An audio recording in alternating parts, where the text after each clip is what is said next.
So I guess by popular demand, here I go again. Previous name of the session was the Neutron Beryllium. Now, well, experiences in using that Neutron ODL. So first of all, brief introduction. My name is Wojciech. I work for Cisco. I actually work for an engineering group, for the ODL engineering group. At Cisco, we have a solution, an NFV-focused solution that actually uses ODL and OpenStack to orchestrate, along with orchestration tools, to orchestrate basically a set of NFVs, etc. So the observations, as I call them, findings presented or summarized really in this presentation are the outcome of our work on this system. And at a high level, this system looks as follows. Basically, we're trying to make it fully HA capable. And at the moment, in its current release, it was only OpenStack that was ready for HA. The ODL controller was missing a couple of aspects like OpenFlow HA and netconf HA, which we're using. So it was just a single instance node. But the key thing is really the OpenStack cluster, which had several Neutron servers. And on the compute side, we used both OVS and non-OVS switches, also virtual switches to do the data plane forwarding. This testing was done, and this actually solution runs on Icehouse. It's in the process of moving to Juno. The findings apply in equal measure to these two.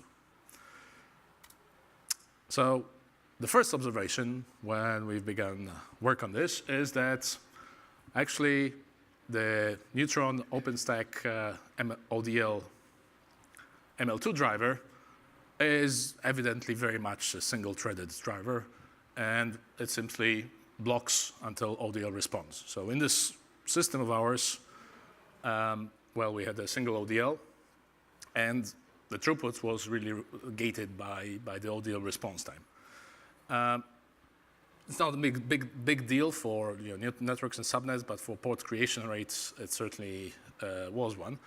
Now, the Neutron side of this equation, mainly the Neutron server capacity, of course, can be addressed by adding more Neutron servers, which we did in that cluster setup.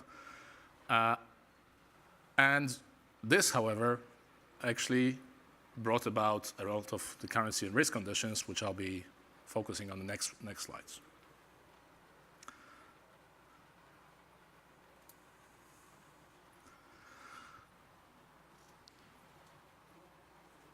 The way the OpenStack and ODL setup works is that there is basically a Neutron database that needs to be synced into the current Neutron node-bound database. Well,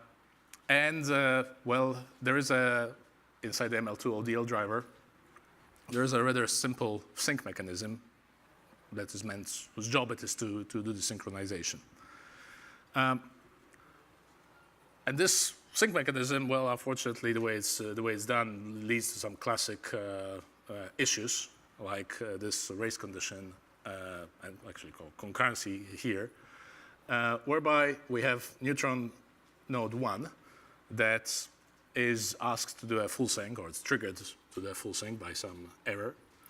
And it clearly will do the sync at time t1 using the Neutron database state present in Neutron database at time t1.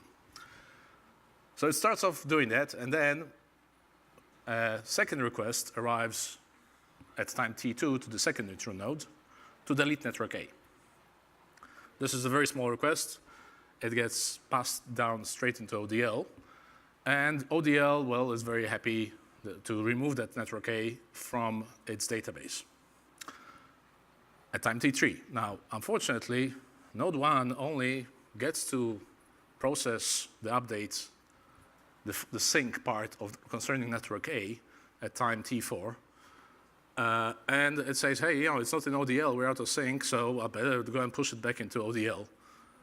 So the end result is that really you've got even though you're trying to sync, you get out of sync, because the end state is that Neutron doesn't have network A, correct? but ODL has network A again, incorrect. And for the network, it's maybe not so much of a big deal. But for ports, basically, with this situation keeps on happening repeatedly, you get an accumulating amount of stale entries on the controller. It can also happen in some specific cases and for creates and updates that basically it leads to, let's say, less evident but ever troubling issues around this time. For example, if T2 represents an update to a network A or to a port, and T1 is the full sync, then T1 will basically overwrite the update, so you got bad states on ODL.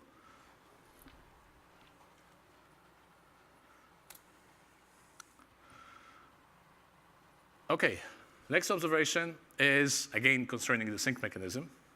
And the particular design of this sync mechanism has it run only kind of after being triggered by an event.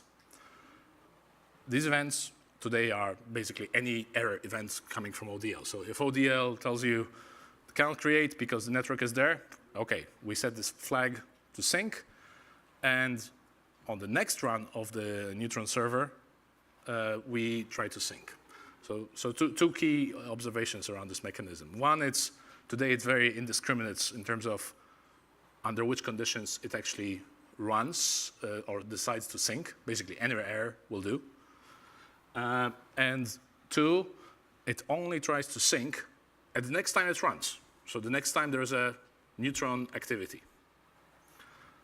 And in a multi-node setup, this is an evident problem because, as shown here, at time T1, we've got, let's say, create subnet Y on network A, arriving into the Neutron server.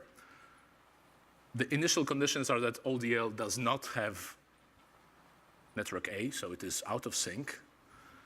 So clearly at T2, that subnet creation fails. Okay, good. Neutron server number 2 realizes, okay, I've got a failure, I'm out of sync. I'll set the flag, and I'll run the sync mechanism next time something is requested out of me. Well, unfortunately, the load balancing mechanism makes the next call go to Neutron server number 3. In this particular case, I'm showing that this is actually the same call because the user, let's say, is retrying or the client is retrying. And again, it will fail. So from a user side perspective, if you're using the Neutron CLI client, basically the symptom of this is that you gotta try it a couple of times and it works after the third time. You know you've hit this in a 3-node cluster. You know you've hit this issue. Or, well, any odd number of times when these nodes decide to flag as being out of sync. So it's very, at least there are repeat failures and occasional successes, and it's not a very pleasant system to work with.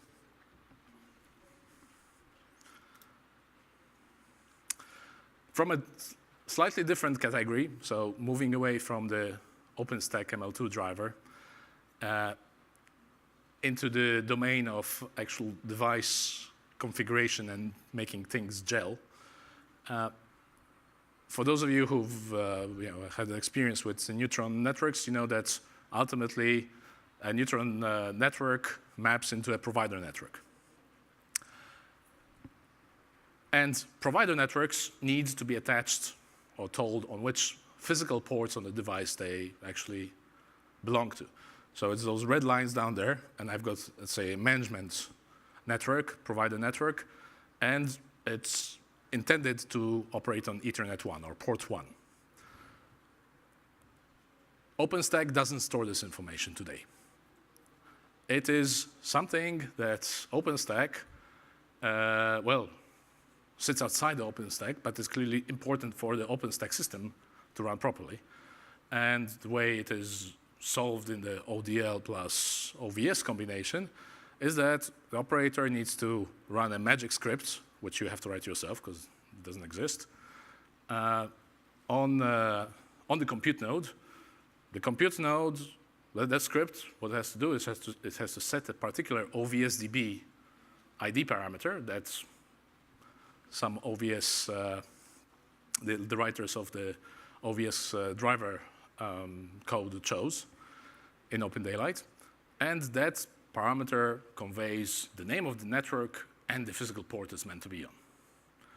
And then it makes its way into OVS, and then when OVS connects using OVSDB to the OpenDaylight, OpenDaylight kind of acquires that information. So it's a very contrived process of getting at that information, which is actually, it's got nothing to do with OVS, nothing to do with OVSDB. It's basic network topological information. How a network maps to an interface. We found this problem to be acute because we also had other switches. And basically other switches, well, they don't use the same script, they don't use OVSDB, but everybody needs to know how to map a neutron network to their port. The solution to this that we have devised is basically, well, use ODL as the repository of that information, and basically in a device-independent way, so that you pretty much have just a neutron network, device name, and the physical interface it should map to. And this works across OVS or any other devices that you may have.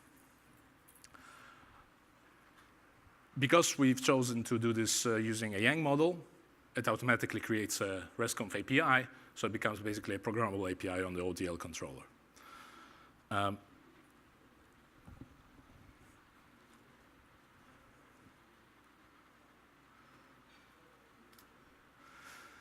And the next observation is actually a pretty problematic one from the overall design perspective of the question. Understand the previous observation. Are we talking about some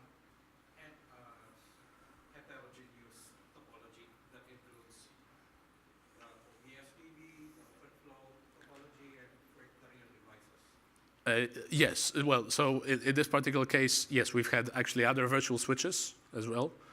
And it's the same. I mean, every device that has a need to map a neutron network to some interface on which it wants that network to talk to that network, it needs this information. So to us, it just felt, it's the wrong place to actually, have this information being, stored or configured on the compute nodes using some dinky scripts, as opposed to it being in OpenDaylight, where actually it lends itself to being visualized operationally in terms of the topology, because this is topological information. You can visualize, physical network. I mean, port 1 actually has neutron network management.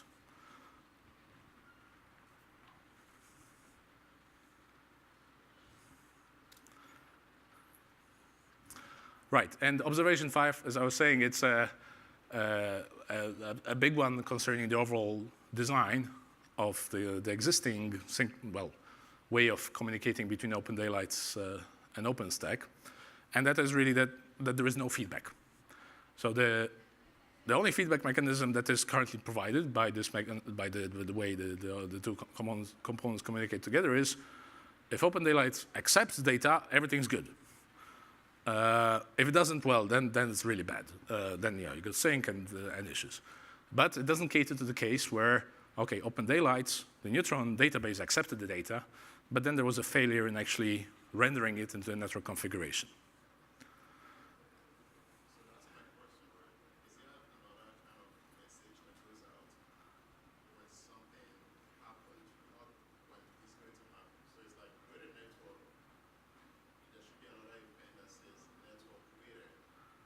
No, there is, so it's basically, well, there is a create network, and it goes into ODL, and ODL responds, yep, okay, I've accepted it in my database. I haven't done anything at all with it. There's no network configuration at all done, but That's as far as the communication goes. Now it's more, just 1 second. There is a little bit more to this because actually the way that Neutron generally works, it is generally port driven. So all actions on the network happen when there is some ports activity. So it's the port events that are kind of the worst ones. But yeah, sorry, question.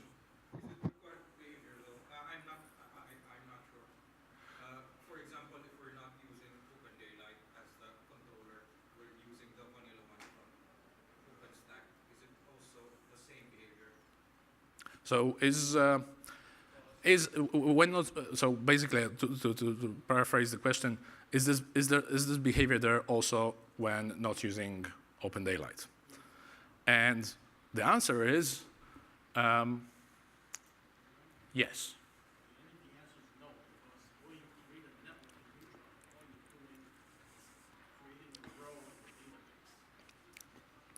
No, so the answer is yes then, because the way this mechanism works with OpenDaylight or without is really, especially to the OVS case. So thank you for bringing it up. Is as follows: Neutron is told network. Okay, network is there. Neutron is told subnet. Yes, subnet is there. Great. The port information is the interesting one. Neutron is told to create a port, to get a port, and this needs to happen before Nova goes and does the VM. So Neutron goes and configures the ports, gets the port. Neutron database is fine. It says port is okay, and then tells Nova, okay, go and do the VM. Nova does the VM thing through Nova agent, and if the Nova agent fails at any time,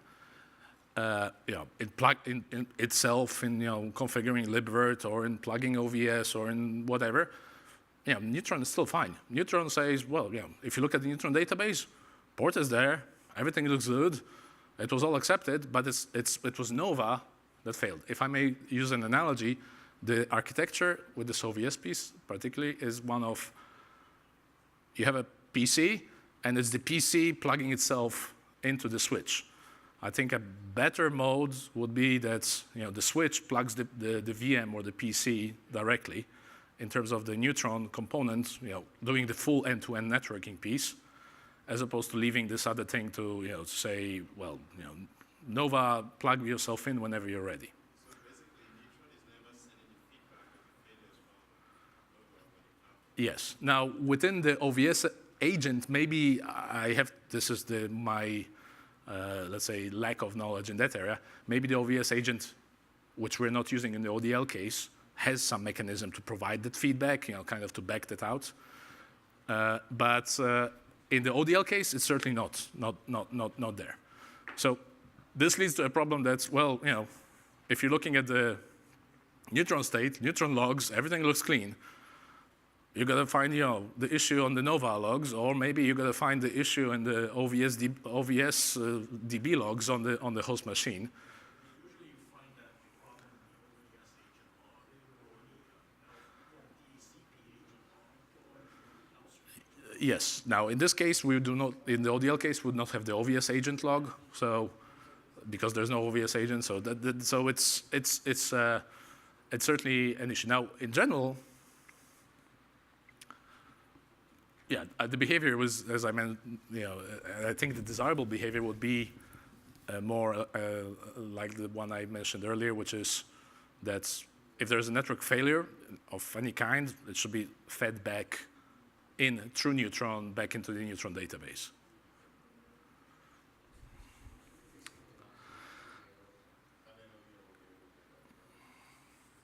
So I didn't mention the solutions, but we have kind of partial solutions to some of these problems. These are not easy problems to solve. They require, my goal here is to make people aware of the problems so that we actually can start working on a community solution.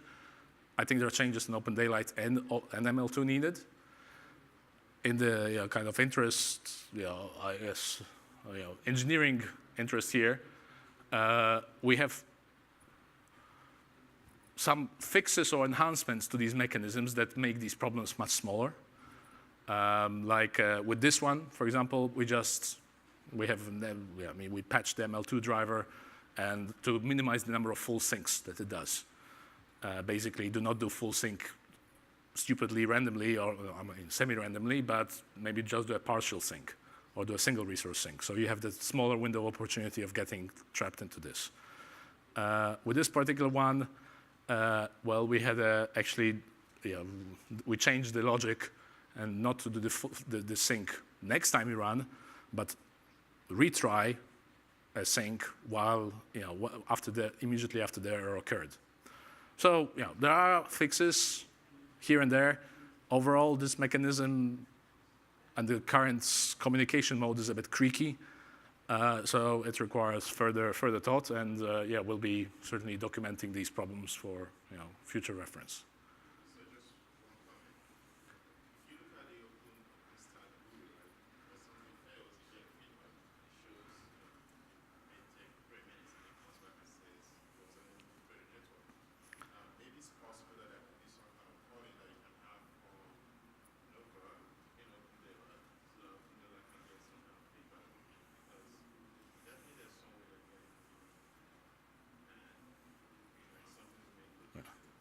I mean, here it depends where the failure occurs, but the obvious piece is the kind of the hardest one. The last piece of the cable not connecting, because from the Horizon dashboard everything looks running. Neutron looks green.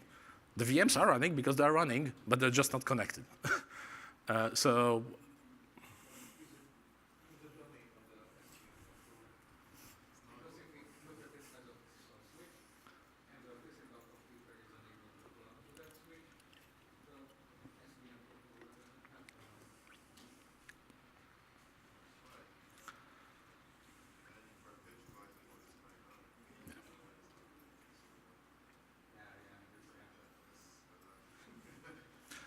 Anyway, I'll be around, so if you guys have any more questions, let me know. Thanks.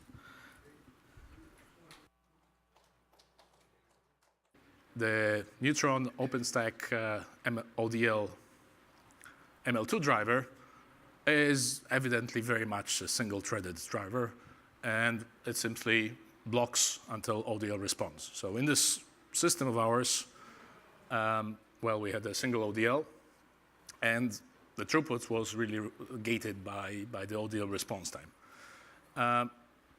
It's not a big deal for ODL and OpenStack to orchestrate, along with orchestration tools, to orchestrate basically a set of NFVs, etc. So the observations, as I call them, findings presented or summarized really in this presentation are the outcome of our work on this system. And at a high level, this system looks as follows.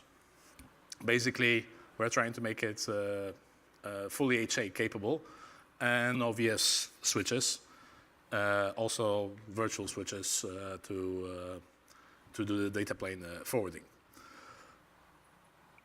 This testing was done, and this actually solution runs on Icehouse. It's in the process of moving to Juno.